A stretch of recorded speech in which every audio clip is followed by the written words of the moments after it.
je suis Caroline Bijac, je suis coach de carrière et personal branding stratégiste.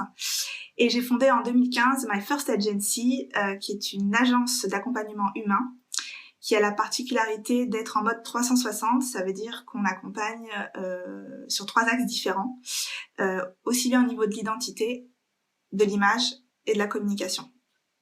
Notre coaching, en fait, c'est un peu comme un mouvement de l'intérieur vers l'extérieur. C'est comment bien se connecter à soi pour mieux se connecter au monde.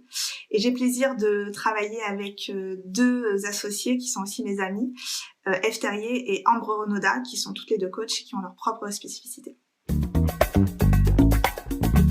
Alors, mon parcours, il a toujours été guidé par mon rêve d'enfant. Celui de devenir chanteuse. Et en fait, c'est encore aujourd'hui, j'ai envie de dire, l'étoile que je suis dans le ciel. Et c'est une étoile qui m'a emmenée sur des chemins et des terrains que, franchement, j'aurais jamais soupçonné. Et si je dois vraiment, résumer mon parcours en quelques phases, je dirais que déjà la première, c'est une vraie passion pour la musique et une formation dans le chant gospel pendant plusieurs années. Une première vie professionnelle dans le marketing où j'accompagnais les artistes dans le lancement de leur album. Une deuxième vie professionnelle dans le coaching où j'accompagne les gens à devenir des artistes de leur propre vie. Et pourquoi pas une troisième vie, qui sait, parce que je suis en train de travailler sur un projet musical. Donc comme quoi, tu vois, les rêves d'enfants sont tenaces.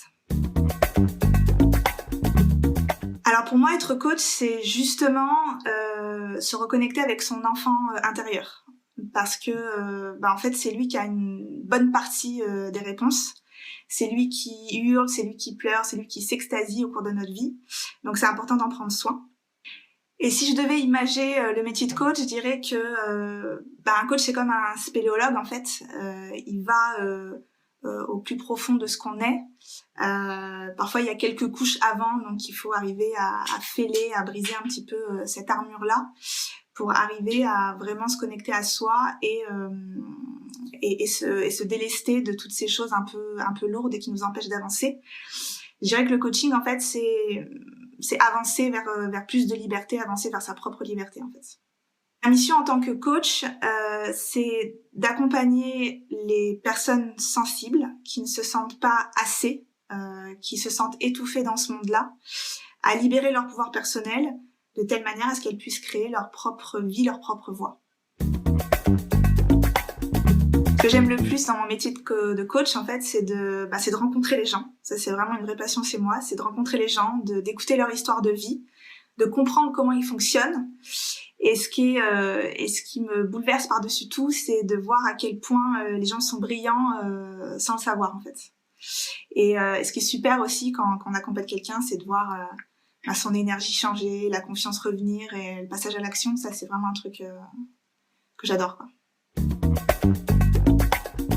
Alors, j'accompagne en fait tout type de profil, finalement. Les étudiants qui sont en quête d'orientation et de confiance en soi. J'accompagne aussi les salariés dans leur bilan personnel et professionnel pour les aider à construire une suite de carrière épanouissante.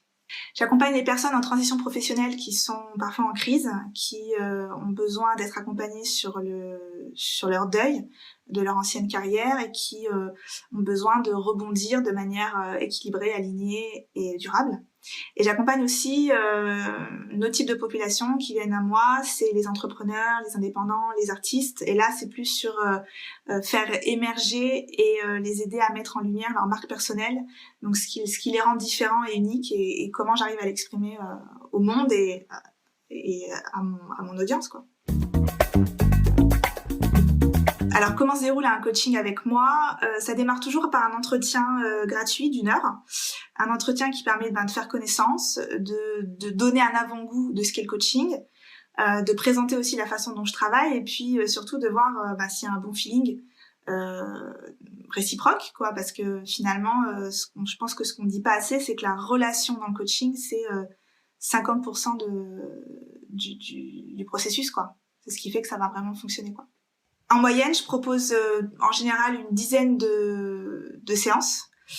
Parce qu'en 10 séances, voilà, on a le temps de cheminer avec son coach, voilà, d'avoir quelqu'un qui nous accompagne là-dedans, de cheminer et de se laisser en fait du temps, de se laisser de l'espace, de se donner beaucoup de bienveillance aussi à soi-même, et d'être vraiment dans un processus engagé pour faire émerger la matière, pour arriver à avoir des prises de conscience et pour enfin pouvoir passer à l'action. Si j'avais un super pouvoir, je partirais avec mes clients dans le futur auquel ils aspirent pour qu'ils puissent voir et ressentir à quel point c'est possible d'obtenir ce qu'ils souhaitent et leur montrer que finalement ils sont les seuls maîtres à bord. Comme mot de la fin, je citerai une phrase de Coco Chanel qui m'accompagne quotidiennement et que j'ai un petit peu remaniée aussi à ma sauce. C'est: la beauté de la vie commence au moment où vous décidez d'être vous-même. You are always on my mind. All I do is count the days. Where are you now? No one ever let you down. I will never go away. Voilà. Comment s'appelle la mamie qui fait le plus peur aux voleurs? Je sais pas. Mamie Traillette. Et ta meilleure blague? C'est celle-là. Bravo à moi.